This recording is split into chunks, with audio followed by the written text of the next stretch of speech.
L'info éco avec Capital. Le coup de gueule du jour va être poussé par les bénéficiaires de l'APL. Après la baisse forfaitaire de 5 € des aides personnalisées au logement en 2017 et le gel des revalorisations l'année dernière, les allocataires ne seront pas à la fête non plus en 2019. D'ordinaire, les APL sont revalorisées le 1er octobre. Sauf que cette année, le gouvernement a plafonné cette revalorisation à 0,3%.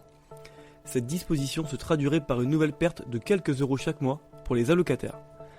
Grâce au calcul de l'Union nationale des associations familiales, Capital vous révèle ce que vous allez perdre selon votre profil. Des simulations à retrouver sur notre site. L'info pratique Capital. Bonne nouvelle pour les voyageurs victimes de vols retardés ou annulés. Les clients lésés peuvent déjà recevoir une compensation financière comprise entre 250 et 600 €. Mais un arrêt récent de la Cour de justice de l'Union européenne vient d'accorder à 2 passagers d'un vol surbooké une indemnisation supplémentaire. Ces 2 voyageurs n'avaient pas pu embarquer comme prévu et avaient dû attendre 5 jours pour arriver à destination, et les obligeant à poser des congés sans solde. Le dédommagement de 400 € prévu ne compensant pas ces jours de travail perdus, les juges ont donc condamné la compagnie aérienne à leur verser une indemnisation supplémentaire. Une décision qui pourrait faire jurisprudence. Le chiffre du jour, 5 000 €.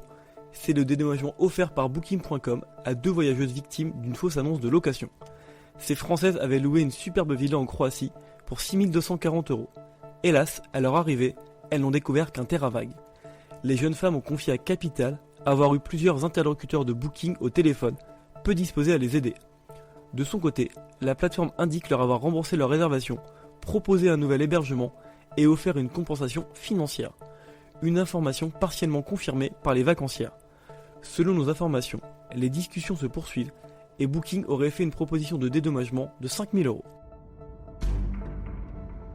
Et on termine avec l'incroyable facture EDF reçue par un habitant de Haute-Savoie. Celui-ci a vu le fournisseur d'électricité lui réclamer la modique somme de 28 630 € pour l'année à venir. Son montant mensuel a été multiplié par 37. Il est passé de 70 à 2 602 €. Sa consommation était estimée à quasiment 1,8 million de kWh, soit l'équivalent de la consommation de 24 000 sèche-linges ou de 60 logements à l'année. Après un parcours du combattant, il a réussi à joindre EDF. Le fournisseur a reconnu une erreur de logiciel. Sa situation devrait heureusement être bientôt régularisée. C'était l'info éco avec Capital.